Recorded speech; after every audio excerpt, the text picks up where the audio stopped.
Hello guys, and welcome back to the channel. So now guys, we have said repeatedly on this channel that the Fulani oligarch in Nigeria, they are above the laws of the country because of course they are a law unto themselves. And now there are several examples that goes all the way through, and we're even going past this regime of Buhari. Although the Buhari name still resonates, you will recall, some of you of a certain age, of a certain vintage, you will recall when Buhari was the military dictator of Nigeria then, back in those days. He promulgated a law that banned people from taking foreign currencies into or out of Nigeria past $1,000. So there was that $1,000 or so, and correct me on that if it's not $1,000, but I think it was $1,000. There was that law then under the Buhari regime then back in those days that you couldn't take more than $1,000 either in or out of the country, to the point that when Fela Kuti was going on tour, he took $1,600 for hotel accommodation, for payment for hotel accommodation for his tour of England then, and for that high crime, this guy was picked up by the then Buhari regime and summarily dealt with. So that was the law then, and just in the throes of that Fela Kuti incident, there was an emir from the northern region who came back into Nigeria with not one, not two, not dollars, that is, not $1 or $2, not even $1,000, but 53 suitcases filled with hard currency, and this guy just walked through the airport, and that made a lot of news then. So that was Fela Kuti legitimately going about his business, taking sufficient enough just to cover his hotel bills in London, and he was summarily given a good kicking by the Buhari regime.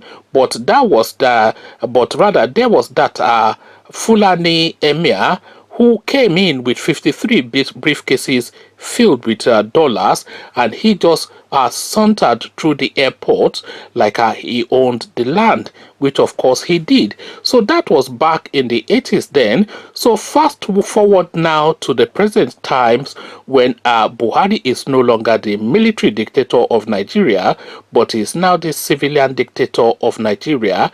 Nothing has changed apart from him taking off his uniform to wear an agbada. Everything remains the same. So now we're in the throes of the CEE-19 pandemic, as you all know, and there are regulations now to contain this thing that is ravaging the whole world, and all of those regulations are pretty much repeated in every country. So it's pretty much like a template from the World Health Organization that is just then replicated to suit your locality, whichever country that is. So the regulations are around, of course, mask wearing and hygiene related protocols, etc., social distancing, and all of that. So those were the regulations, of course, that the world prescribes for this pandemic. But then, of course, as we said and as we know, the Fulanis are a law unto themselves. So we saw the funeral service of was it Abakari, when all of them were not only not socially distanced, they were packed together in one clenched embrace. They were not hugging each other, but they were close enough as to be hugging each other, and not a single one of them was wearing a face mask. So this repeated, of course, at Buhari's daughter's wedding, where not only were they not wearing face mask, the naira was under a lot of attention then in the country, especially the abuse of the naira in terms of spraying. So the government was quite fervent in this particular thing, to the point that the Central Bank of Nigeria was going round, at least they gave directives to their satellite offices in all of the states to sensitize the people about the abuse of the naira, especially spraying. And what of course happened at Buhari's daughter's wedding, of course they are above the law, and all manners of currencies were being sprayed at that wedding. So now We are still on this topic. Recently, Buhari signed to law a 6-month jail term punishment for anybody that violates the CEE-19 protocol. But as we've already now established, the Fulanis are above the law. As guys, I bring you this. Buhari under fire for violating CEE-19 law. So of course, I mean, the idiots that wrote this are, and I'm saying idiot are tongue-in-cheek, but the idiot are tongue-in-cheek, that is, so I'm not being abusive to the writer of this column, but the person, let me put it that way, that wrote this column is mistaken in the notion that the laws of Nigeria apply to Mallam Buhari and the Fulani oligarch. Maybe this person is a foreigner in Nigeria and he doesn't quite know how things run, but maybe when they pick him up, which they no doubt will in the course of the week, then he will soon learn his lesson. But again, the headline that this person has presented, Buhari under fire for violating CEE-19 law. So now let's now find out exactly what rule breaking is going on here. President Muhammadu Buhari has come under criticism for violating CEE-19 law. Correspondents first reported sighting the Nigerian leader without his mask in Daura, Katsina State on Saturday. Buhari is in his hometown to revalidate his membership of the All Progressive Congress APC. Governors, government officials, several party loyalists and supporters accompanied him. The president had a mask on but removed it at some point. On Sunday, the People's Democratic Party (PDP) expressed dismay about Buhari's flouting of the regulation, which provides 6 months jail term for defaulters. The PDP called it a huge national embarrassment and gross failure of leadership that the president, who ought to lead by example, did not. Its spokesman, Kola Ologbondiyan, in a statement said it was scandalous that while Nigerians were striving to obey the CEE-19 regulation, they saw reports of open violation of the law by the country's leader. The media is awash with reports and pictures of Mr. President in public discussing with his party leaders at the event without putting on a nose mask or maintaining social distancing as stipulated by the new law. Such disregard to law and rules, which have characterized the Buhari presidency and the APC, is largely responsible for the failure of leadership. PDP noted that the development showed that the Buhari presidency and the APC were more interested in partisan politics than the well-being of the nation.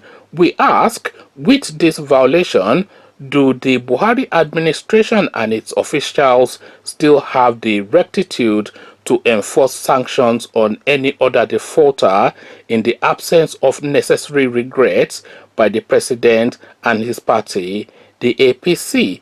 PDP said the onus lies on Buhari and the APC to clean up the mess by tendering an unreserved apology to Nigerians and take steps to observe necessary regret over this violation. The opposition advised Nigerians not to emulate such examples, but continue to exert themselves in observing all CEE-19 protocols placed to check the spread of the pandemic. Nigerians on social media have also lambasted the president.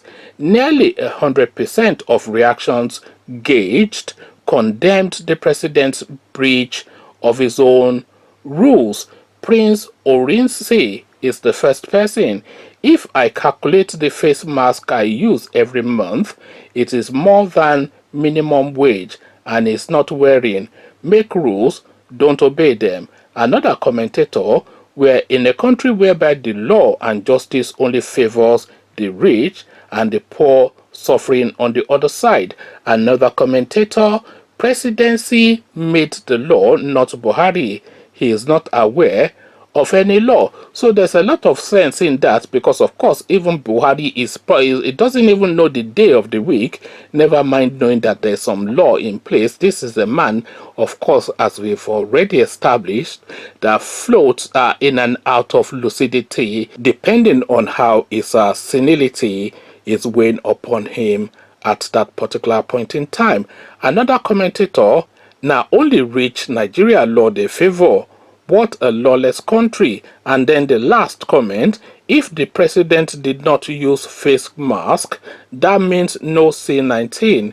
We are just being deceived. So that, of course, will be the reading of an uneducated mind, but of course you can tell that this guy is being sarcastic. But really, this is the thing.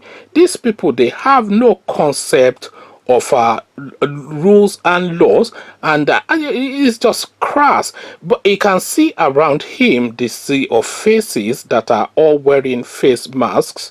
So what then is he saying by not wearing one? What is the image, or what is the message? What is the messaging of this particular thing? It cannot be naive enough. We are saying that the guy is not the full ticket, which is not. But even if he is not the full ticket, he surely is not naive enough, having been in the public space for as long as he has. He's been in the public glare since the 80s, so he cannot be naive enough not to be aware that there will be cameras everywhere. And even if he was naive to think that there were no cameras everywhere, he can visibly see the sea of cameras everywhere, because you have all of the not so great and not so good all in attendance there. You can see Dollar Ganduje in the picture.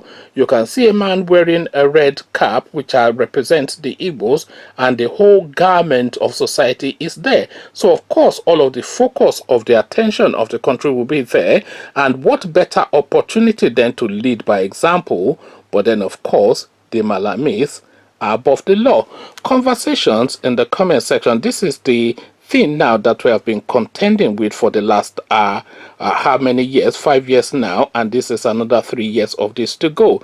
This just talk rudderlessness and above the law mentality, and this, by the way, was the thing that led to the demise of that Abakari as well, when he came back from abroad and he did not observe all of the rules and regulations that were in place, because he, like the rest of them, felt that it was above the law. And then of course the law of nature took its course. Come share thoughts about all this with me in the comment section. But before you come into the comment section to engage, click on the red subscribe button so it turns gray. Bell button notifies you every time I drop a new video. Click on like as well, because that helps with the YouTube algorithm. Once you've done all the clickings, the Mallam Buhari structure is a two-tier system, one rule for them, and the rest of us, we go under the rule of law. But what says you? So I'll leave you here. Carry this. What says you? So I'll leave you here. Carry this conversation on with you in the comment section. But here I say peace.